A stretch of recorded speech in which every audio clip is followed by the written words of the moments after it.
Hey guys, what's up? Back with another circuit, and today's circuit is an square wave inverter. Yeah, so we're going back into power electronics here, a little step away from the some of the microcontroller based projects we have done, and just slightly higher power. Still not very high power, but slightly higher. So yeah, nevertheless, as usual, let's go to the circuit diagram first before diving into the messy circuit here. So first and foremost, let me just show you the circuit diagram. As usual, it's all on multisim. It's a very nice software, so yeah, I end up using it most of the time. So first of all, what is a square wave inverter? It basically converts DC to AC, and you can power appliances off it. And generally, all our mains power and everything, not generally, always, it's sine wave because that has no harmonics, and that's how power is supplied. But generating sine wave is not very easy, so that is probably for another day.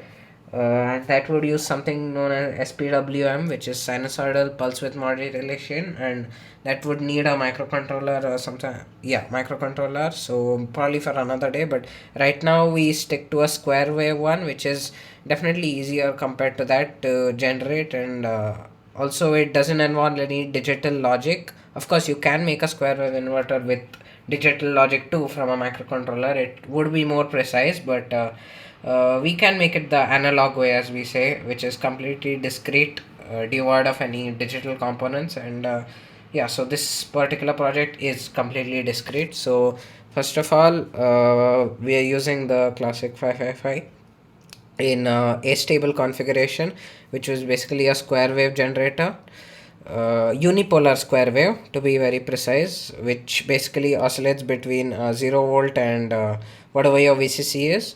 So in this case, I've taken 12 volts as the VCC. I know normally we use 5 volts as the classic TTL voltage, but there's a specific reason why I'm choosing 12 volts here. 10 to 12 volts and 12 volts, yeah, here, so which I will explain later in the video. But yeah, VCC 12 volts. And you would think, why is there a diode here? Sorry, yeah, why is there a diode here? That serves a special purpose. So currently we want to run the mains device, right? So that is 50 hertz, as we know, 230 volt 50 hertz is the standard specification. So let's get to the high voltage side later. That's probably in the second part, but let's focus on the square wave generation first. So first of all, we need square wave generator or an oscillator. So this acts as that. This will give us a square wave at 50 hertz according to what is calculated. And the standard equation 1.44 by R1 plus 2R2 into C, that is the standard equation. But the problem with that is that helps you set a precise frequency, but you can't really get have a lot of control over the duty cycle. So here we want 50% duty cycle, preferably, or at least close to that, because the RMS power depends on that, and all our appliances generally rely on 50%, and by default sine is 50% duty cycle. So what we do is we put a diode here. This is a 4148 small signal diode. So basically, when the 555 charges through the first resistor, it's gonna go through here, first resistor. It's gonna bypass this, so it's not gonna go to the second resistor. It's gonna go to this diode with a drop about 0.3 0.4 volt, and then charge the capacitor. And while discharging, this is gonna get reverse biased, and it's gonna get discharged through this. So yeah, so basically this modifies the formula a bit. It becomes 1.44 by 2 RC, which gives us some more control over the duty cycle. And precisely, actually, it's going to, if you use equal resistors here, which I have taken, you're going to get close to 50% duty cycle. So that's exactly what we want. So yeah, this is going to generate close to 50 hertz, 50% duty cycle. So now that that is out of the way, we have a square wave between 0 and 12 volts at 50 hertz. So next thing, we use something known as a H-bridge topology here, which is basically consists of 4 switches. Let me just show you here. Yeah, this is called an H-bridge. It consists of 4 switches in this configuration, and you can see why it's called an H-bridge. It looks like an H. That is literally why it's called an H-bridge. So we use MOSFETs here, which are the most commonly used in H-bridges due to their fast pitching speed. But here we're not really concerned with fast because it's just 50 hertz. It's quite low, it's very slow. So yeah, but still, irrespective, we use MOSFETs. And generally we use four n channel MOSFETs, but that would require a driver for the high side, and again, that's for another video. So here, for simplicity, I've taken a PMOS and an NMOS, a P channel MOSFET, n channel MOSFET. And the what do you say, the advantage is that an n channel MOSFET turns on when the gate voltage, the VGS, is positive, basically when your gate is at a higher potential than your source. And the P channel turns on when your gate is at a lower potential than your source. So this is the source, gate, drain, source, gate, drain. So the drains are shorted, and the N channels is grounded, and the source of the P channel is connected to the V bus or VCC. And this gets our gating pulses from the clock, and our clock is basically the one which we generated in the 555. So that goes here, and it's a common signal to both of the gates through a 10 ohm resistor. And this is very important, don't forget this. Even though MOSFET has inherently high input impedance, we need this to control the ringing. And I've noticed the waveform. I did try it without the gate resistor, but the results weren't too good. The output wasn't a clean square wave, it had a lot of distortions, so due to ringing and all of that. So don't forget this, you need a series resistor, but 10 to 20 ohms should be good. So yeah, 10 ohm series resistor, and a pull down is necessary on the N channel MOSFET. Pull up is not required, so that's not needed, I removed that. And similarly, on the other side, we need a complementary pulse. Basically, if this is on the rising edge, this should be on the falling edge, like a NOT gate basically. So we give the clock here to these two, and this is called a half bridge. This is called a half bridge, and together becomes a full bridge. So yeah, so basically to this gate we will similarly give 10 ohm 10 ohm. This is a PMOS, this is a NMOS, same as the other one. And here we can't give the same signal, of course. It has to be 180 degrees out of phase. That's how edge bridges work, and in this case, yeah, 180 degrees. So we need to give the inverted signal. So how do we do that? That's another circuit. Yes, this is basically a dead time circuit, and dead time is a very important thing which we need to consider in our edge bridge circuits, which is basically once you turn a MOSFET on, after you turn it off, it will not go off immediately. It has all those delays and all of that. So let's say this is currently on. So basically this comes down here, and you have V bus here. So this is, and then this goes to high. So basically this turns, yes, this is supposed to turn off, and next this is supposed to turn on. But now let's say this turns on, but this is not fully off, so V bus is still here.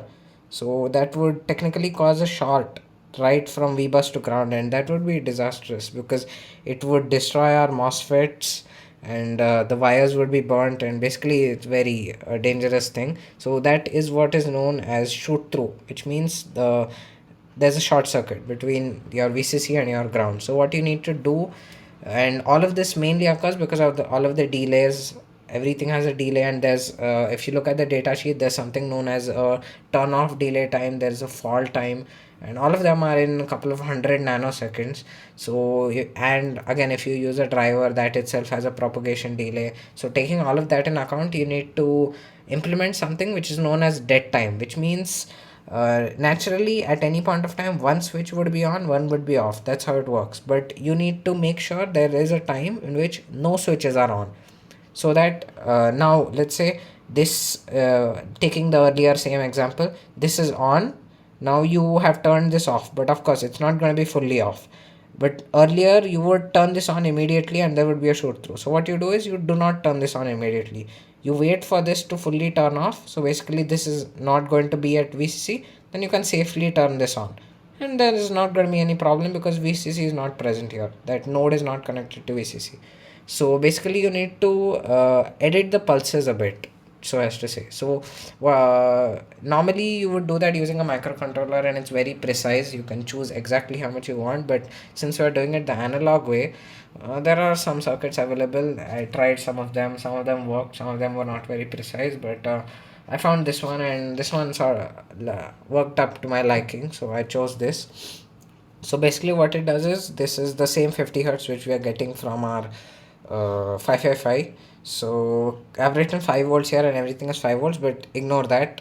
You can use up 12 volts as I have done, because all of these, as you can see, there's a NOT gate involved here and there are two AND gates involved here. All of these, as you can see, are from the CD 4000 series, which is CMOS high voltage series, as they say. Normally all your TTL 7400, 7400 is an AND gate, 7404 is the NOT gate, and you have 7408 AND gate, yeah, all of that. So all of those are TTL, which means they have to be very close to 5 volts.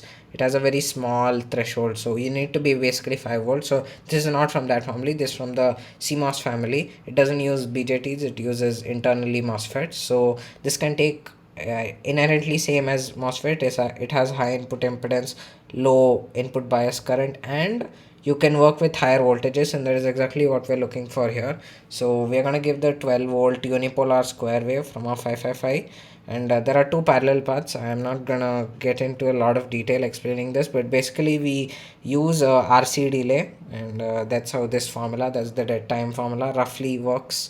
So there's a RC delay implemented on the rising edge as well as on the falling edge, and we're gonna get an output like this. So you can see this is the simulation output. This is this is one of the outputs here. Yeah, this is one output, this is one output, and there's a common ground. So the red one is one of the outputs, and the complementary, this is what I was saying, you one side of the half bridge gets this, the other side of the half bridge gets this, and you can see they are exactly complementary. When one is low, this is high, when this is high, this is low.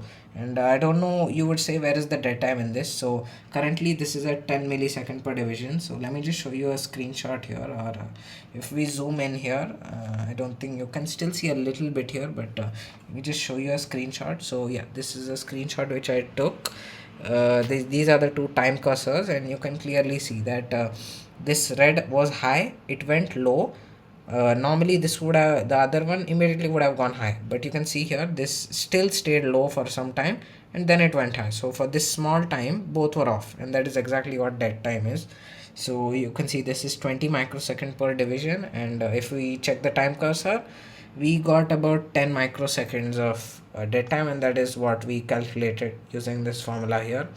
So yeah, so now assuming we have two square waves, same 0 to 12 volts, but complementary and with dead time. So now we can safely give it one to this half bridge, one to this half bridge, short the drains, and you take the output from that common drains and you connect your load across that.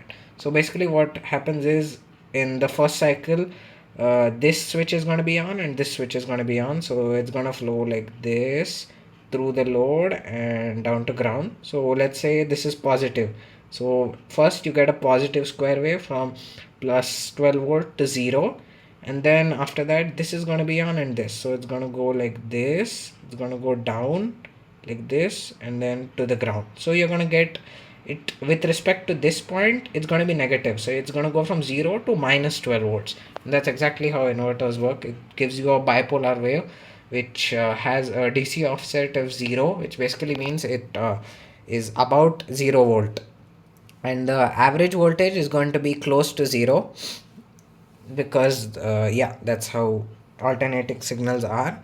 And we would get a peak to peak of double of our VCC. So now that the circuit seems to be fairly clear, let's go to the physical rig.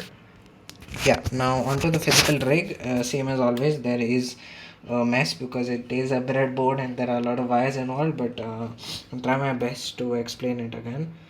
So here is the 555, the 8 pin IC, that is the diode, those are the two resistors, and yeah, the 1 microfarad. So we get the square wave from here. This is the NOT gate, if I'm not wrong. Yeah, this is the CD4049 NOT gate, and this is the AND gate, the CD4 HCF4081BE. So that is our dead times. This is our timing circuit, this is our dead time circuit, and these are the four MOSFETs. This one is a PMOS, this is a NMOS, this is the left side half bridge, this is a PMOS, this is the NMOS, this is the right side half bridge. There are the gate resistors and the pull downs on the NMOSes. So yeah, and of course the series 10 ohm resistors, and there are two power supplies involved here. One is a fixed 12 volt for the 555 and both of the logic gates, and that is not going to change, so I've given that here from this wall adapter standard. It plugs in and you get a standard DC output like this from your DC jack, so that powers our logic circuit.